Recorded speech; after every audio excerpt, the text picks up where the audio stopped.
If you could have a drink with anyone in the theater world, who would it be? I'm Anthony Caporale, and I'm running through my list. Each week, I'll sit down with cast members, bartenders, and personalities from New York's theater district and get a behind-the-scenes look at what it's like to live, work, and play on Broadway. Come have a drink with us on Broadway Bartender. Welcome to Broadway Bartender. My name is Anthony Caporale, and we are here at New World Stages in the heart of Manhattan's theater district, home to my show, The Imbible, A Spirited History of Drinking. And we're going to kick off this week's episode with a drink from the dark ages of bartending. We kind of call the 70s through the 90s kind of the dark ages. It was when people were concerned more about drinks that were really sugary and that looked really good, and they weren't really appreciating the alcohol. The drink was kind of designed to hide the taste of the alcohol, but we also had a lot of fun during that time. And I picked this drink because I'm going to play with the name a little bit as sort of an homage to our special guest this week. And you can see I have 4 glasses up. This is the first time Broadway Bartender is ever going to have multiple guests. So we're going to start with some slow gin. And I'm going to do about an ounce of slow gin. And then Southern Comfort, about an ounce of Southern Comfort. And vodka. Again, about an ounce. And you can see this is kind of a boozy drink. And we're gonna top it off with orange juice. And if you haven't guessed the name of the drink yet, the ingredients give it away. It is a slow, comfortable screw. So it's slow gin, Southern Comfort in a screwdriver. And the reason I picked it is because I just thought it was really appropriate for our guests from the School of Rock. Because one of your taglines in the show is stick it to the man. So I'm calling this the slow, comfortable screw it to the man, if that's all right with you guys. That's very, all right? That's very appropriate. So ladies first. There Thank we you so go. much. So I can't tell you how excited I am to have you guys on the show. I just saw it. It is freaking amazing. So we have Eric Petersen, the lead in the show. We have Cassie Okenka, who is a swing. I'm in the ensemble. You're in the ensemble. Great. And we have Jessie Swimm, who is a swing. I knew I was going to get that. One of those I was going to get right. All right, awesome. So first of all, let me give you guys some straws because you can't have a dark ages drink without straws. And let's get a little cheers. Thank you so much for coming to Broadway Bartender. Salud, my friend. That's not bad, right? That's not bad. Not bad at all. I know, that's what I'm But saying. it totally hides the alcohol. I feel like this is what gets you into trouble because I could have like 6 of these and then you're in trouble This because is you didn't see dangerous. it coming. Right, so like today the hottest drink out there is like the old fashioned, which goes way back. It's like all whiskey. This is the new fashioned. Sure. It's like you can't even taste the alcohol in there at all. When I first started bartending, if you could taste the alcohol in the drink, people would send it back. Really? Yeah. Oh, wow. Which is kind of weird because today, you know, if you pay $15, $20 for a craft bourbon or rye and you can't taste it, you want to send a drink back. So like it's literally been 180 degree switch. What do you think changed that? It's honestly, I think a lot of it has to do with YouTube and the cooking channel, where people have really started to appreciate flavors and history and culture. They want an experience, which as performers, you guys know, that's what, you know, one of the reasons why I tend bar and do theater is because it's the same thing. It's about experiences, right? So the more you can understand about what's in the glass, the more you can taste what's in the glass, now you can go out on the internet and learn about it and find out who your distiller is. So it's really, it's become much more about the experience that during drinking as opposed to just getting intoxicated. So that's kind of my take on it. But awesome question. So way to flip the interview, dude. I love it. All right, so I want to hear about this phenomenon that is School of Rock. Tell me about it. I mean, you do all the talking, dude. I can't believe how much work you put into this show. I just want to ask a little bit more if you could just start us off. Sure. Tell me about the show. Yes. So the show's called School of Rock. It's based on the Jack Black, Mike White movie. It was in what 1995, 97, somewhere around late 90s. When people were drinking this. That's right, exactly. And Andrew Lloyd Webber decided to make it into a musical, and so it started. When did you guys start the workshop of it? We did the workshop the summer of 2015. And we did it in a really tiny little rock venue, the Gramercy Theater down on 23rd and Lexington, because Andrew's whole idea was, you know, with the way that musical theater is and Broadway is, it's so expensive to put up a show. and a lot of out-of-town shows. It's a full production, and when you want to make changes, you lose time. Yeah. Right. And the great thing about doing it at the Gramercy is Andrew sort of kind of revolutionized the whole idea. And we literally did the show. The kids had black boxes for their desks. We wore our own clothes. We had rolling platforms with poster board that represented the halls of School of Rock, so that we literally, every day we did the show, if we wanted to change something, it could change in an instant. And this was in front of audiences? Yeah, and the great thing was we didn't actually, there was no announcement of it. It was sort of all fan-based. So everybody that was a follower of Andrew Lloyd Webber or the Really Useful group, they would send out Twitter blasts and email blasts to all these fans. So it would come at a time where it would be, they would find out that day. And we would sell to only about 200 people a night. And it was sort of crazy because even when they were selling it, when people did find out about it, the tickets were being sold for cheap, but then people would buy them out, and they were selling them on StubHub for like $500 a ticket. So like a $40 ticket within a day would go to $500. It was insane. I'd never experienced anything like it. I mean, we were sort of seeing what was happening with Hamilton at the time, but then for it to happen to us, we were like, this is surreal. It was So you knew you had a hit on your hands. Well, I think we knew we had something really special because when we worked on the show originally, we had a concept, and we very much went with what the original film, the Richard Linklater, Mike White film, and it was sort of just verbatim. And we had Julian Fellows of Downton Abbey fame as our, which is so bizarre. That's who wrote the book. You gotta be kidding me. Yeah. Well, and they were Seriously? Yeah, it was. Other side of the world. And so they would write these little extra scenes, but they were very aware that it was all very British sensibility. So they would turn to us and let us play around a lot. So we got to kind of change and work on what it was and what it became. But, as we did it that first week, the show was actually a very, very different product. The show didn't start with the rock band. It was the alma mater. And then the kids went away for like 25 minutes, and the audience kind of was scratching their head like, wait, the show's about the kids. this Where is are they? the School of Rock, right? Not the adults of rock. So we sort of, they sort of, after a week of doing it, rewrote the whole first half hour of the show. We even got an email. We were like, we're not doing the show tomorrow. We're all going to come in. We're going to rehearse all day.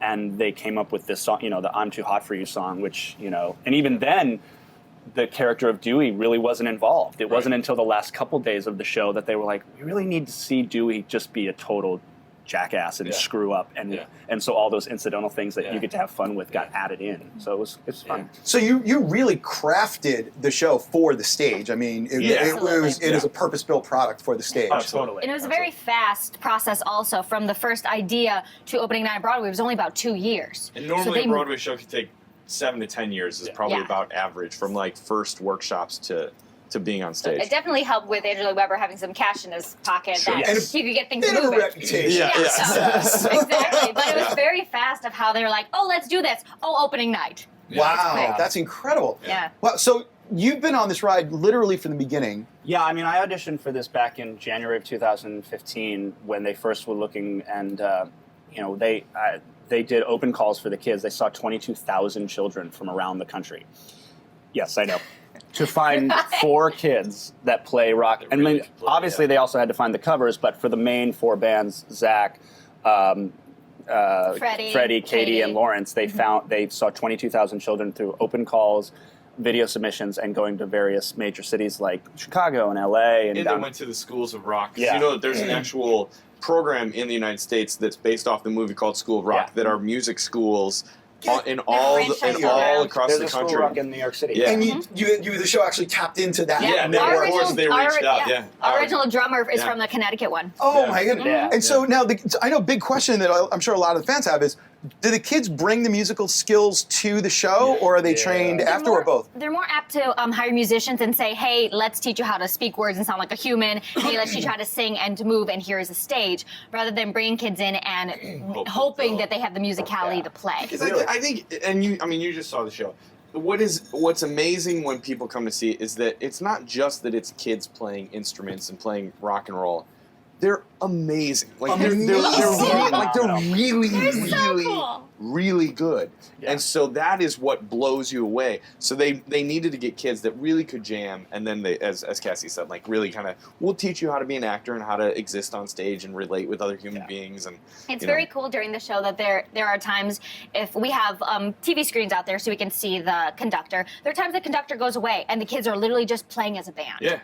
just like a rock band, Just like like a just rock band. gigging The out. concert Yeah. at the end, if you ever look, if you're in the audience and you look up at the monitors where the conductors, he leaves as soon as he gets them like started, and then he leaves. And they just play. jam. We're just playing. Yeah. I mean, that was kind of the It's fun just a thing at the concert. Gramercy when we first had it. The band was actually in the audience and off to the side. So when Teacher's Pet would happen, the band would stand up. So the audience really was like, oh wait, they really are playing. These kids are not just, it's not just push play and then they're pretending to play. They're doing it. It's unbelievable. We had a great situation. Stevie Nicks actually came in and played with the kids, and you got to see them as musicians and be treated as musicians. And what's very cool is the end. Whenever she ended her song Rhiannon that we did, she would end it differently every single time. Sometimes she would go on for 8 more counts. Sometimes she would go on for 16 more counts. Sometimes a 4 count, and the kids would follow her to a T. You would never know. They play so well as a band, as musicians. It's incredible. That's so cool. And they that do Stevie ba- Nicks they do- came. So cool.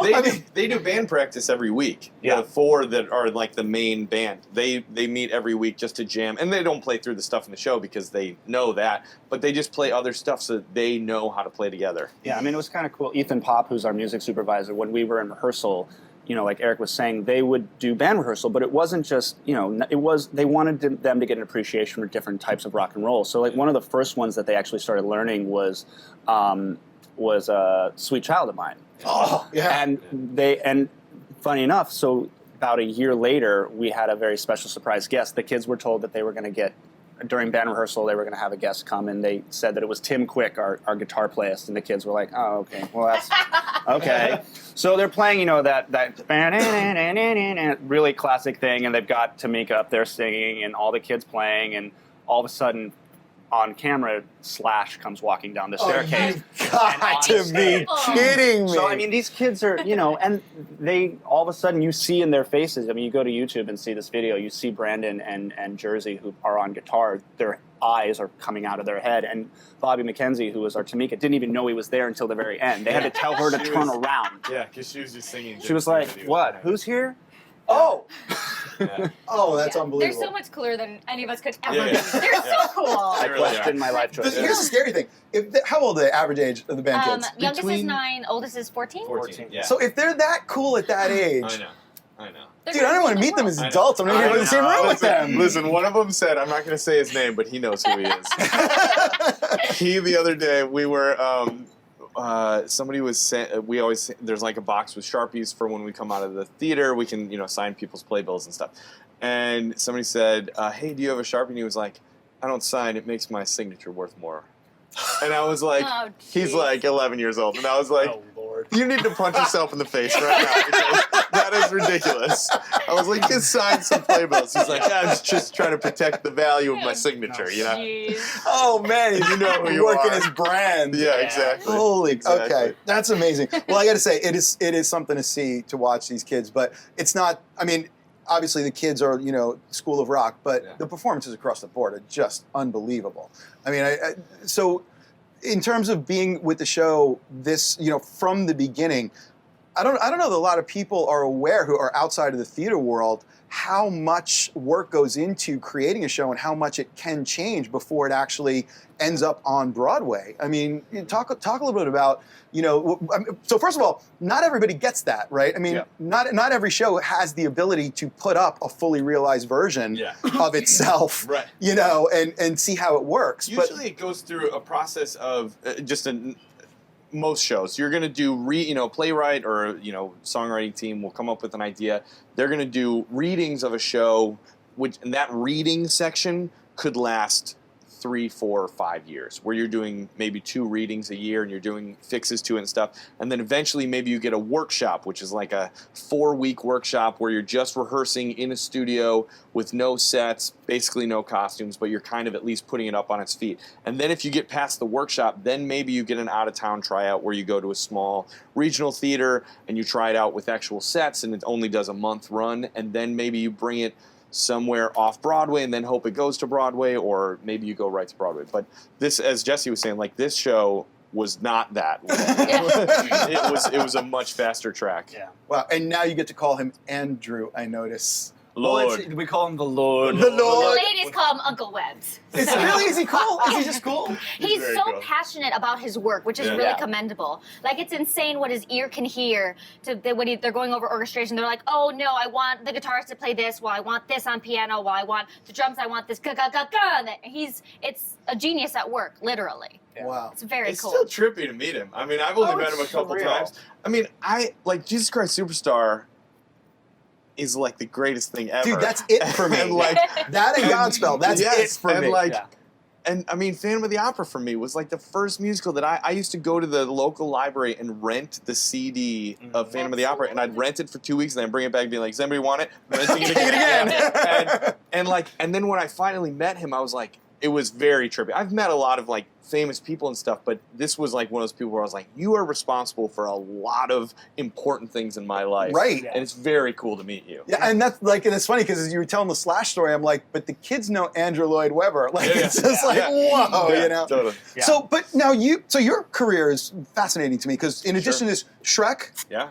Yeah. touring, Yeah. you've done tours, and you've Yeah. done a bunch of TV work Yeah. too, right? Yeah. So I know when I work with actors, it's really hard to get people to switch modes from like stage Sure. to film to television. Yeah, Talk a little bit though. How do you do that? How do you manage That's that? a great question. I love doing both. I mean, I came up in the theater, so that's like where my training is. That's what I went to school for. really? So I always loved it. I basically lived in New York for about 8 years, did a lot of theater, and then I was doing the Shrek the musical tour. I was the standby for the role of Shrek on Broadway, and then I became the role for the national tour. And while we were out on that tour, my daughter was born. My daughter was born 2 nights after opening night of that tour and spent the whole first year of her life on tour with my wife and I. No. Yeah. So we bought a minivan and we drove the whole tour, and so it was an amazing experience. And when we had every intention when that show was over to come back to New York, but then we found out it was going to end in LA, and we were like, I'd always wanted to try LA. As much as I love Broadway, my biggest dream as a kid was to be on a sitcom. Like, that's all I really, really, really loved and wanted. And so this tour of Shrek was ending in LA, and I was like, let's just try it for a minute. Let's see how it goes. And so we moved out there, and we bought a house, and I was super lucky, and I started out getting some guest star spots on, Modern Family and Big Bang Theory and stuff like that. And then I got cast in the show called Kirstie with Kirstie Alley, and I played her son. And so I was like the star of a sitcom, and it was like the greatest thing in the world because it was Kirstie Alley, Michael Richards, and Rhea Perlman and me, and we did a whole season on TV Land, and we had these amazing guest stars, and I was living my absolute dream of being on a good old-fashioned multicam sitcom with TV legends. Yeah. And it was amazing. I loved every second of it. And then when that show ended, as shows do, I did a few more things in TV, and then I got a call to come back here to New York to do School of Rock. And I had actually auditioned for School of Rock a year ago when it was first being produced and didn't get it. But they called me and said, "Do you want to come back?" And here I am. Congratulations. I didn't answer your Cheers, man. question. No, but I was going to ask it again because I want to know. That was not Because good. when That you're was not on a good idea. stage, dude, you are a presence. You are a force to be reckoned with. It Sure. would blow the lens off a camera. Yes. I mean, the old adage of between, stage acting and screen acting is that, the camera's right there, it's got you. A friend and I, we always would make this joke about TV acting where we'd be like, okay, this is your TV audition. You just found out that your father's died and it was your fault unknowingly that you killed him, and go. And so we give this horrible thing, and then my reaction would be like, and we'd be like, whoa, dude, the camera's right here. Okay, calm it down. Way too big. It's not theater. You're not playing to the back row. Let's try it again. You just found out your father's died, and it's your fault. Too much. That's too much. What are you doing? Get on. So we would make this up. So there's some truth to it that, when you're performing on stage, it is a lot more of playing to a back row. Mm-hmm. And then when you're doing screen acting, it's just trusting that the camera is there. And if you just think the emotion, it will be read, right? But for me, the way that I've always, yes, there are levels and knobs that you adjust in performance, but I really am a strong believer of if you connect with the people that you're on stage with and you really look them in the eye and really hear what they're saying, whether it's on a Broadway stage, an off-Broadway stage, or a multicam show, or a single cam film, if you're really listening and you're really connecting with the other people in the scene, it'll work. It'll Wow. work. So it's the communication that's just innate at some level, Absolutely. and it's got to be real. It has to be real. Dude, I love that's great advice, Yeah. man. Seriously, that's Acting awesome. lesson. Here we are. I didn't know. No, seriously, that's How bizarre. amazing. And dude, seriously, an unbelievable performance. I actually really quickly though, as you know, do you do anything special to take care of your voice? Because dude, you rip on that I shouldn't thing, be drinking man. this. I do. That's the most challenging part of the show. Physically, it is exhausting. It's a lot of running around. I burn a lot of calories. I'm jumping off of desks, picking kids up, you know, Yeah. playing guitar. So I sweat a lot, and it's like the physical part does take some upkeep. I got to do a lot of stretching before and after. But the hardest part of the show, really, for me, is vocally protecting this.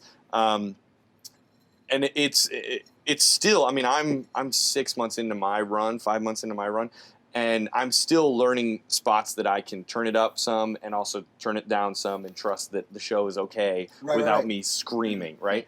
A lot of it is, singing-wise, if I'm singing correctly, it's not terribly hard to sing. But a lot of it is the scene work when you're, like, shouting at the kids. And what I've learned through the process of doing the show is that sometimes it can seem like I'm shouting, but I'm actually sort of singing in a spoken scene, So I'll be like, "Get out of here, guys!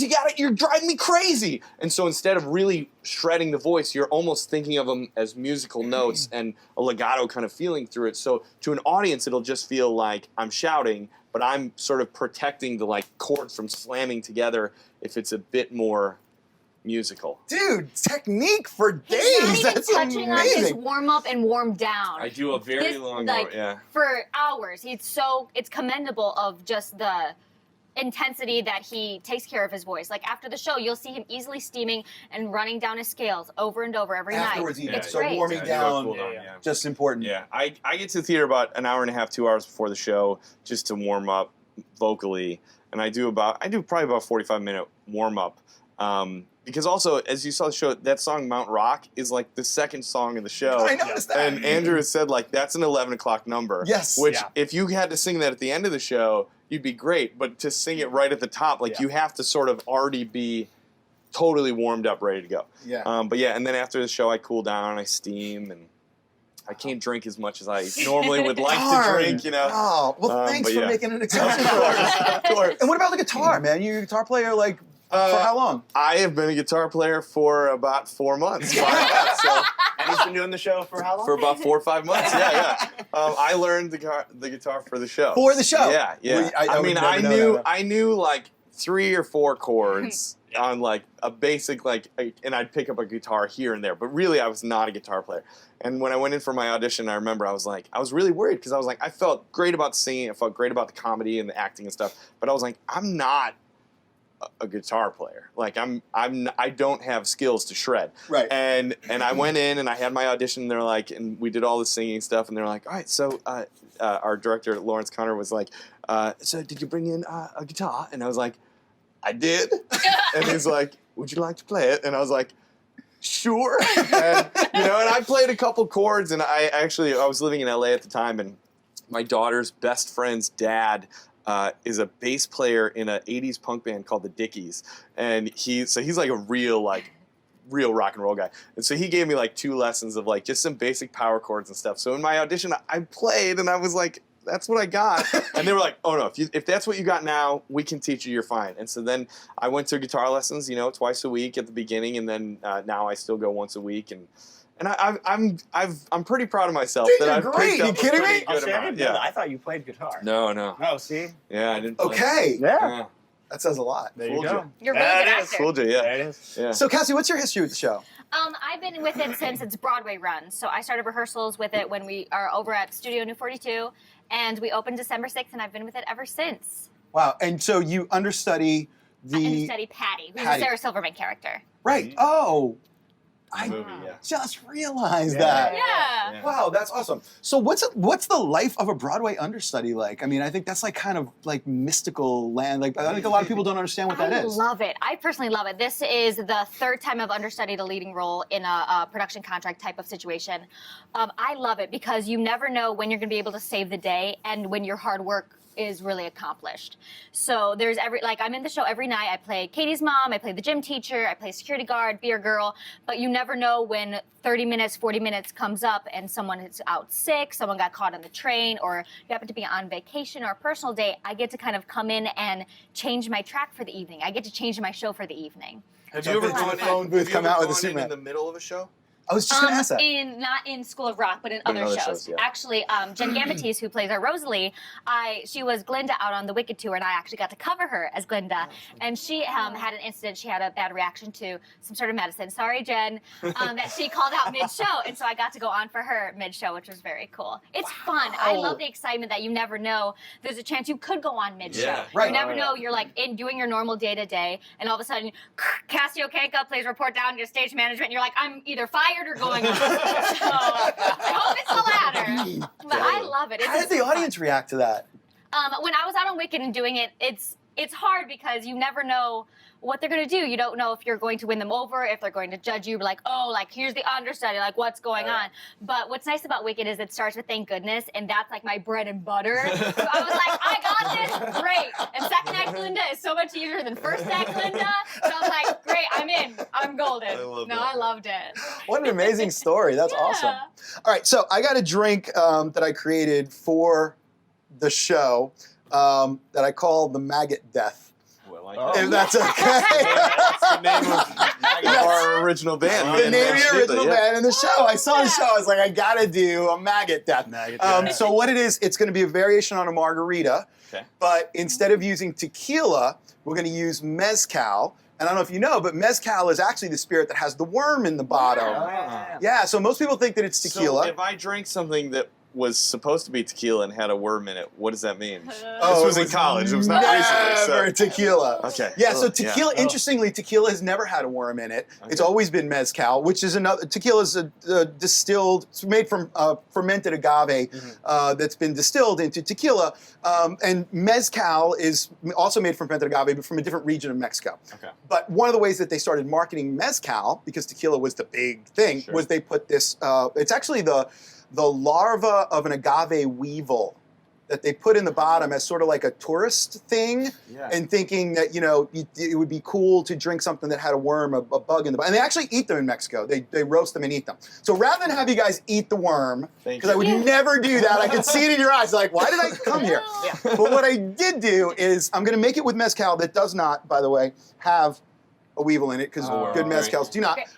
But rather than rim it with regular salt, we're going to rim it with salt that has the ground dried weevil in it. It's called Can Gusano with the worm. And I think you're going to dig it. I'll just put a little bit on, and you don't have to, I'll give you part of the rim that you want. Guys, don't worry. It's a little bit spicy. You're going to love it. Okay, so you want to bartend for us? Sure. Yeah. All right, man. Sure. Why don't you come on back here, and I'm going to talk you through the whole thing. I'll just switch spots with you. Alrighty. Do it. Don't mess it up. Okay, so first thing I want to do is we want to go ahead and rim these glasses. So this is simple syrup and lemon juice, lime juice rather. Just Are these dip it in the right there. glasses? Those are the right glasses. Yeah. Great. Yep. And just you do all of mine, but like for some of those, maybe you can do half if they don't want to. Sure. Are you guys all down for the worm? I'll try it. Great. So go for it. Do it. Rock it out. Rock it out. And then when you're done, you can fill these up with ice, and then they will be ready to receive our beautiful Maggot make one Death for myself cocktail. as well. Yes, of course you're going to make one for yourself. What a great idea. Do you like Kudos that? to you. Thank you very much. Okay, I'm so doing ice. this mixing tin, go ahead and fill it about halfway with ice. All right. And then you have the bottle of mezcal that I just pulled up. Yep. Yep. And I want you to, you're going to pour, and as you pour, you're going to count to 8. Ice? So just turn it all the way up.